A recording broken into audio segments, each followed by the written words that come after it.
All right, thanks for the kind introduction. I'm Jörg Schad from Mesosphere, and I'm a core developer for the Apache open source Mesos project, and I would like to tell you a little bit about it. We already heard about Apache Mesos in actually the previous talk and also in Paco's keynote yesterday, so I would like to give you a little more details. Maybe just a short question, how many of you know Apache Mesos or know what it's about?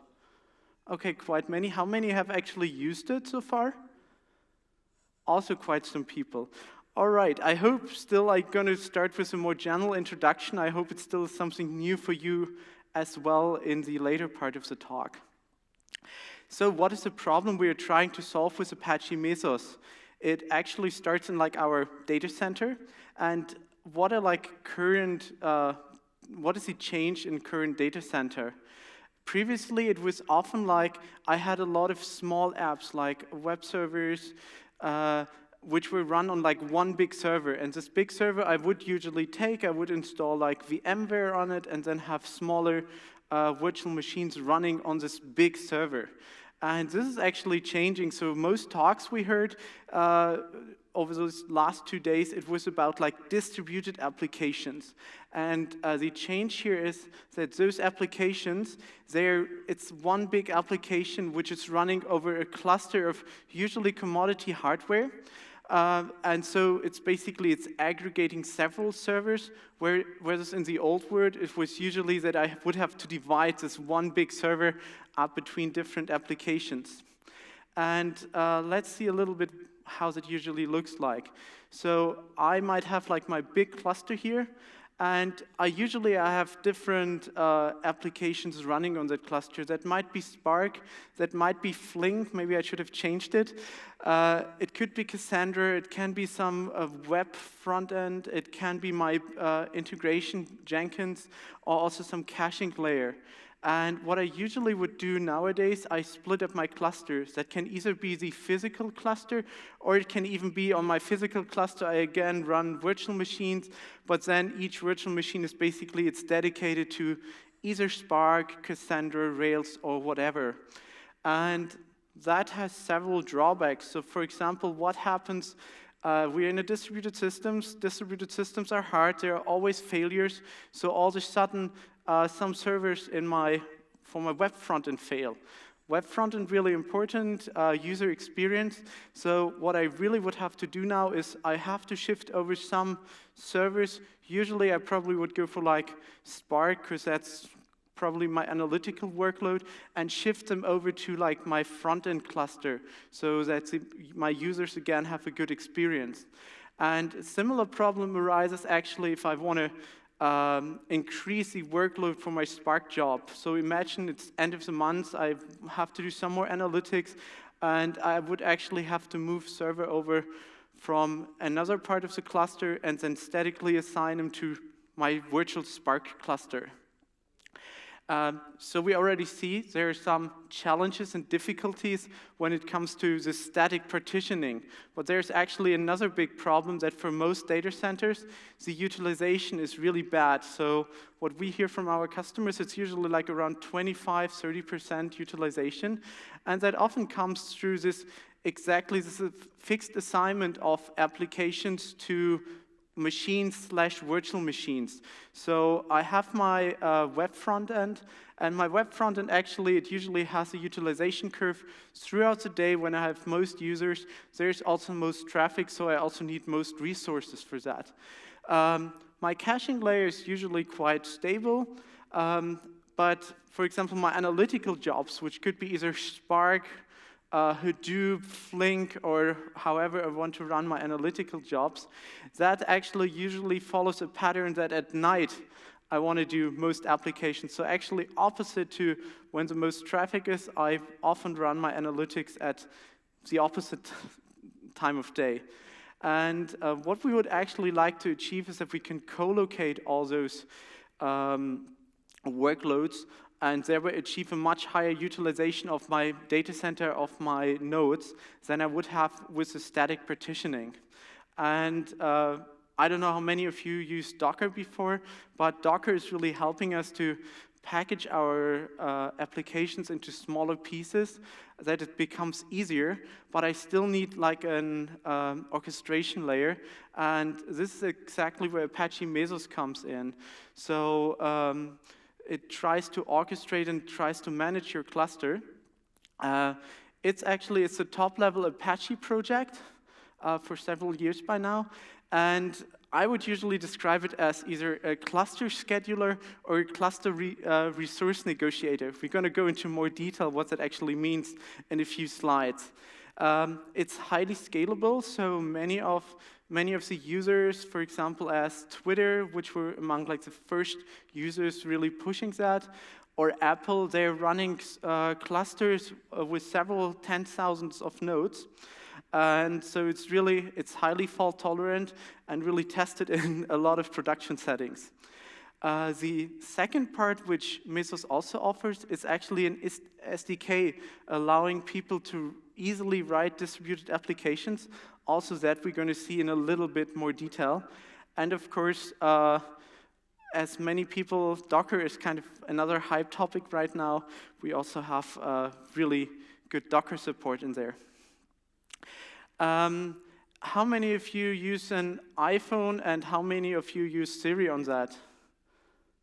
So actually, if you didn't raise your hand before when you were using Mesos, you're also all Mesos users, because actually the entire Siri is built up on Mesos as like the infrastructure layer. But let's look into more detail how that actually works. So as I mentioned earlier, Mesos tries to abstract the physical cluster away from your applications. So you're not programming against the cluster anymore. You're not saying my application should run on node X, and if node X fails over, I want that it continues on node Y.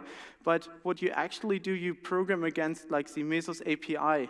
And thereby, the Mesos master, as you can see here, is it's this middle layer in between your applications or frameworks / schedulers, as we call them, and the actual cluster.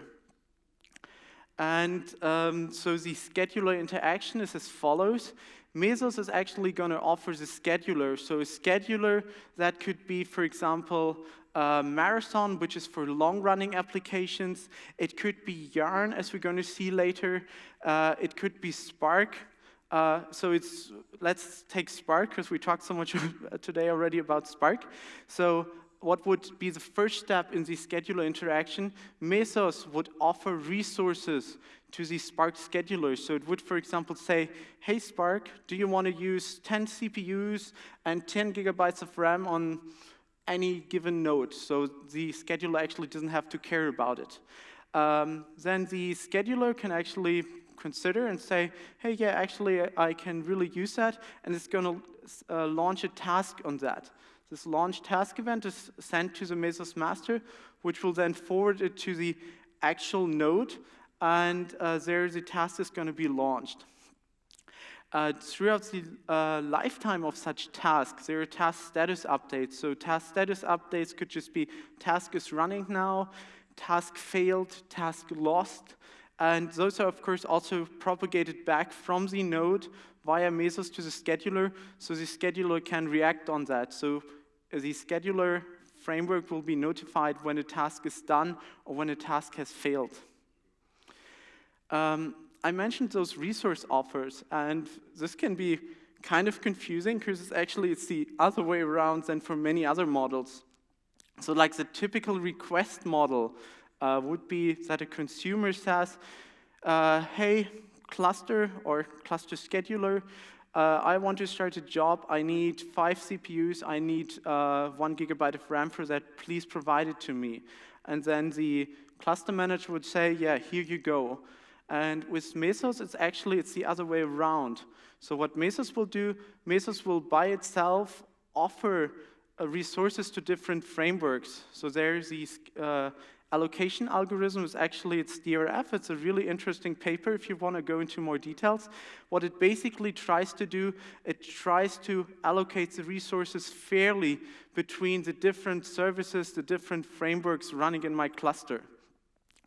And thereby the first step would be, hey, framework, I have here 5 CPUs for you, 1 GB of RAM.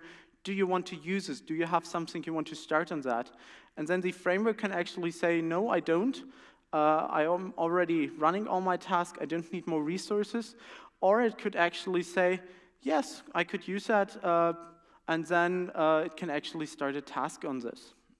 And this model allows us to be to have the allocation algorithm inside the master really fast.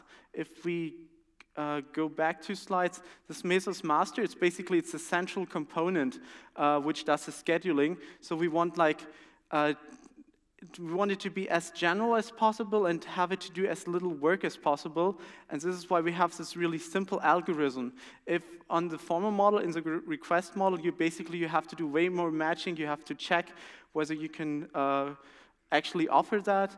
And hereby we delegate a lot of the responsibility for doing that to the framework or the framework scheduler. And thereby we can really scale to those clusters we saw earlier with several 10,000 nodes. The second part, what Mesos actually allows you to do, besides being a cluster scheduler, it allows you to write really easy distributed systems. So as we already had Spark as an example, Spark was actually originally developed as a showcase framework to show how easy it is to write frameworks for Mesos, and then it became really successful by itself, as we all know. So what this SDK or the Mesos API attempts to do is to allow the developer to focus on the application logic. I don't know how many distributed applications you've written yourself, but I had to write several throughout my PhD, and it's a nightmare. You have to do so much boilerplate code for what happens in case of failures, what do I do if a node fails, a lot for just starting the task, and thereby using this SDK for distributed systems, it really becomes a lot easier because most of this boilerplate code is just pushed to Mesos. And what does it actually take to write a framework? There are 2 parts of this. The first one is the scheduler, which is basically there for managing my application, starting tasks, and actually utilizing the resource offers it's going to receive from the Mesos master. It also has to react on task status updates. So if I get a task failed, if I get a task lost, I as a framework have to react, potentially restart the task, or maybe change my application logic to adapt that there is a failed node. The second part, which is actually optional, is the executor interface. The executor interface basically represents then the part of code which is actually executed on the node in the end. And that has to do with, it basically has to take care of the life cycle of the task. It has to monitor whether a task failed, whether a task died. But I usually don't have to write that myself because Mesos provides already a command executor, which is there for running arbitrary commands if I want to start my web server, anything else. Or what actually most people do is they use Docker. So we have pretty good Docker integration, and thereby most people actually deploy their applications together with the dependencies inside a Docker container and then give it Mesos as a task. So basically the scheduler would say, I want to launch this Docker container with this network preference and these other settings, please launch it for me. This is the entire API in the example of Java. So I highlighted the 2 parts I mentioned before, which is accepting resource offers and accepting task status updates. There are some more. So for example, as a framework, I will also be notified if a slave, soon to be called agent, fails. So we're, as an open source project, we're in this discussion. We should rename all components named slave towards agent. So, but that's ongoing. I also going to be informed if an executor dies or whether a more general error occurred in the cluster, in the network. This API, as said, this is like the Java example, but we have language bindings for Go, for C++, Python, so you can actually pick many languages. And what's going to happen with the 1.0 release, which is supposed to be come out next month, we're actually going to switch over to an HTTP-based API, so you can pick any language providing you good HTTP support to write your own framework. This is just like to show you that it's really not much code writing your first framework. So I picked like an example, the task generator. That could be whatever your personal workload is like. And this task generator, it just generates tasks in this example until it's done. So what I would have to implement, whenever Mesos is offering me resources, I have to decide, do I want to use them right now, or am I have no task to start right now? In that case, I would decline the offer and basically tell Mesos, no, I can't use them right now, but maybe in the next cycle, please offer me new resources again.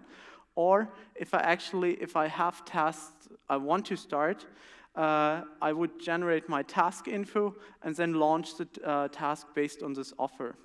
Second part is then processing the task status updates. Here I basically I get the status, and then I basically this is really application specific, what I want to do, how I can react. So in case of Spark, do I have to restart it? At which point do I have to restart it? And then I would basically react on whatever this task status update is. And this is basically, this could be like your first small framework. We have several example frameworks, so it usually takes about, when you never did it before, about half a day and 100, 150 lines of code, depending on the complexity of your framework. Let's just switch a little bit back, because actually what usually happens in your cluster, there are several frameworks communicating with each other.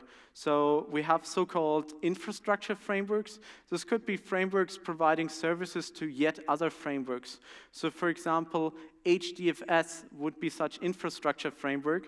As it by itself, it consumes resources, local disk, plus some CPU, plus some memory, and therefore it offers, again, another resource, which is like HDFS, distributed storage. The other kind of meta framework, we call them, are frameworks used to start other tasks. So this could, for example, be Marathon. Marathon is a framework. We often use the operating system analogy, and in an operating system analogy, Marathon would be the init system for your cluster.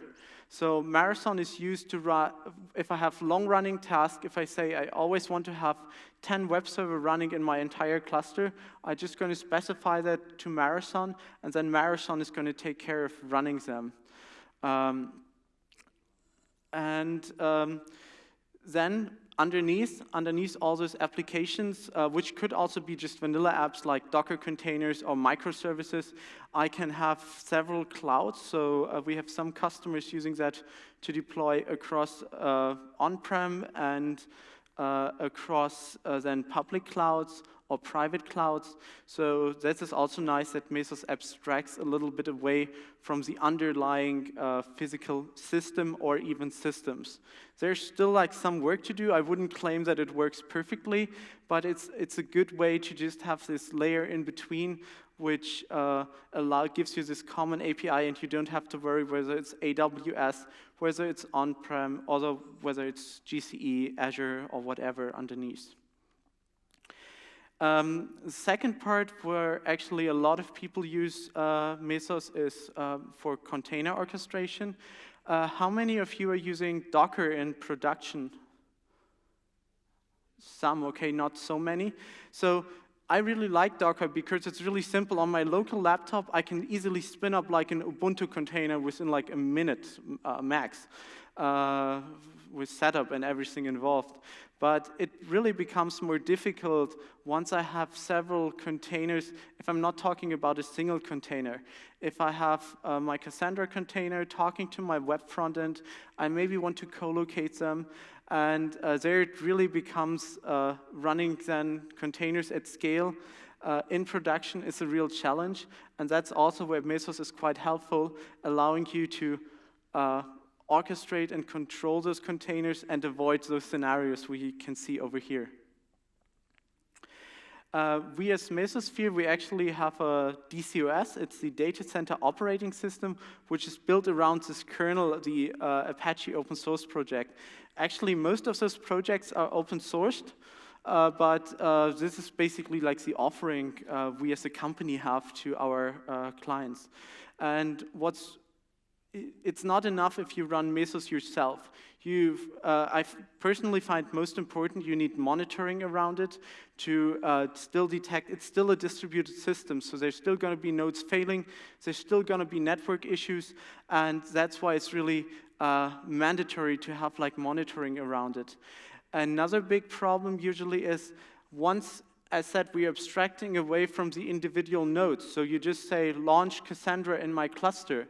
But then later on, I actually have to find where's Cassandra running, how can I contact Cassandra, which is like the topic of service discovery.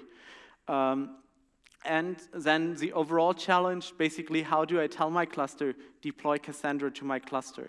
And this is basically what we try to integrate in this data center operating system. So we, of course, also have like this nice UI. And you can already see like the UI is really focused on services. It's not so much about nodes. There's also like a node tab. But we usually want, or the operator, I as an operator, what I care about is, are my services running? Are my services healthy? And maybe how much resources they are using. But I don't want to be woken up in the middle of the night just because one node failed. That's actually my cluster should take care of. This is what I mentioned before, that it's we have the app store for your cluster.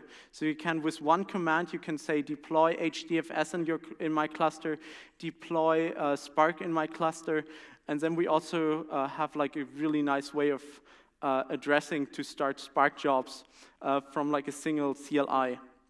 And as mentioned, those parts, they are actually also open source. We also, this is like the newest product we are currently working on, is like an integrated offering where we have the entire pipeline. So we had a lot of talks today about like individual Kafka, Spark, Cassandra, or Akka, if you know it. And this would be like the combined offering where you can install with a single command this among your cluster, and you're sure that they're all going to operate. Because if you tried ever, or you ever had to do that yourself, it's a really nightmare installing that in a cluster and making it all work together. But back to what I actually wanted to talk about, which is like, how does Mesos interact with big data? And probably all of you know Yarn, and Yarn actually solves at some parts a similar problem than Mesos does. It tries to schedule resources to individual frameworks in the Hadoop setting. So it's a natural question, how do these two co-locate? Are they rivals? What is the relationship between those? And the answer is actually there are no rivals. They can actually, you can run Yarn on top of Mesos. Why you want to do this, we're going to get to that in a second. But this has been a project where actually eBay / the PayPal department contributed a lot to, where Mapper actually invested a lot of resources, and together with Mesosphere to make this possible. And let's see why this makes sense. So how would this look like? So I still have my cluster underneath, but now I would have like the Yarn resource manager started as a framework. And this framework would then receive offers, similar as we've seen before for the other frameworks, and would then start task. Task in that case could be twofold. It could be on the one hand, it could be I want to start a node manager because I want to be able to run Spark jobs on this particular node, or it could actually be a Yarn container, which would be the application I want to start. And this makes it really nice because I can co-locate my Yarn cluster with other parts I want to run on my cluster, on my common infrastructure. I can still run out-of-the-box Spark, which I might not want to run on Yarn. I could run Kronos, I could run my Jenkins jobs, Marathon as mentioned before, and it could all run on the same cluster without me having to physically separate my individual clusters. The second advantage is really that I make my clusters more flexible. We're going to see that in a second, but it's basically, as mentioned before, I can start node managers on demand. So if I know that I need to scale up or scale down my Yarn cluster, I can run it on Mesos, I can scale it up at night when I know I do have to do a lot of analytics, and throughout the day I would scale it down, and those resources then not used by Yarn could actually be offered to other frameworks and be useful to other frameworks in that sense. So maybe the analogy is Mesos is actually then managing the data center, and Yarn can actually focus on what it does best, and really good is managing Hadoop and Hadoop-like applications. Why do I want to do this? First, I really often operations wants to avoid isolated clusters. So if I have my Hadoop cluster, if I have my Hadoop cluster for production, if I have my Hadoop cluster for testing, it really turns out that the infrastructure becomes really hard to manage. Then also like tier 1 services added on this, I really have a lot of numbers of servers, and we end up in the same picture we saw earlier, where I have a statically partitioned cluster, even though Yarn is a cluster manager by itself. Second advantage is really this elasticity. I can easily scale up or scale down my individual clusters. I can scale up my testing Yarn cluster. I can scale up my production Yarn cluster depending on my needs. Another advantage is the fault tolerance. So by running it as a Mesos framework, I'm running the resource manager in high availability mode, because we're going to restart the resource manager once it fails over, and we can just continue using the cluster. And as mentioned before, it's also really easy to start several Yarn clusters on like one physical cluster. And this starting like a new Yarn cluster, that we actually have several endpoints. So on the node you see on the top, we would run the framework, which would be in this case the Myriad framework. And the Myriad framework, it's first of all running the Yarn resource manager, but it's also offering the API to control your Yarn clusters actually. So then we have several endpoints, so I can easily start a new cluster. I can, of course, list all my clusters. I can see how many nodes I'm using in an individual cluster. I can scale up or scale down an individual cluster by this flex up and flex down command. And of course, I can also delete a cluster. And by having this interface, it really makes managing my Yarn clusters really easy, and also easily automatically, I can easily write scripts to do that. How does it then actually work? So usually the first step is I have to start my Myriad scheduler, which, as mentioned before, also wraps the resource manager from Yarn. And usually I can either do that by hand, I can just go anywhere in my cluster and start it by hand, but that's usually not what I want to do. So what we would recommend is to use another framework, as for example Marathon, for that. So Marathon would ensure that there's at least always one instance of the Myriad scheduler running in my cluster, and as soon as that fails over, Marathon is going to take care that a new one is started. So once I have that started, the first thing I would have to do, I actually have to start my node managers, meaning I have to take nodes to participate in my Yarn cluster. And so thereby, I would, as the Myriad scheduler, I would accept a resource offer, and then actually the master would just start on one of the agent nodes would start like this myriad executor, which provides also then the node manager. This node manager would actually have certain resources, and then it's basically the same model as in Yarn. On a heartbeat, which is sent to the myriad scheduler in this case, it would basically indicate, hey, I have so much resources free, and then actually the Yarn can decide to start task on that and delegate this. So from there on, we're actually in the normal Yarn world of scheduling, but it's all running on top of Mesos, and thereby it's again abstracted away from the actual cluster. So actually, what's next? So I can really just recommend try it yourself. You can either use the open source Mesos, you can try the DCOS, the data center operating system. It's just an easy template on Amazon, for example. And what is really dear to my heart is, if you like it, try to contribute back as well. And there's a million projects involved here, so the most high-level ones are probably Mesos, Myriad, or Yarn. And so overall, it's really helpful to get more people contributing to that and build up the ecosystem around it. Thank you very much. Time for questions. And by the way, as all of you probably are, we are hiring.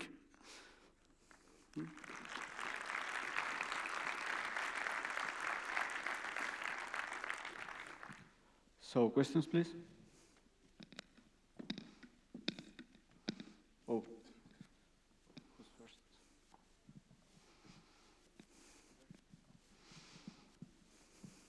Can you pass it there? Hello. Hi. I would like to ask, what would be the advantages of using Kubernetes along with Mesos? Along with Mesos, it's the same argument than with Yarn. So the question was, why would you, or does it make sense to run Kubernetes along with Mesos? How many of you actually know Kubernetes? Kubernetes is actually, it's an open source project by Google, which tried to open source parts of their internal cluster scheduler.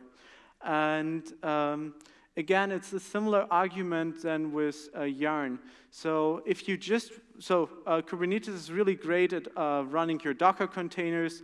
It has a nice concept of grouping Docker containers. So if you know that you want to run Docker container A with Docker container B, always on the same node, then it's a really great tool to manage the Docker containers.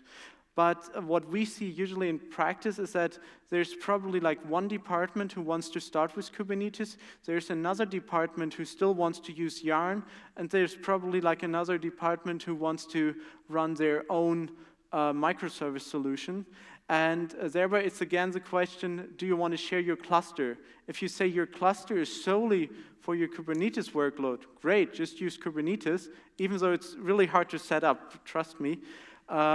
But if you say, actually, I want to share my cluster between different use cases, Kubernetes, Yarn, whatever, then it makes sense to run Kubernetes on top of Mesos. Did that answer your question? Okay, somebody else? Yeah.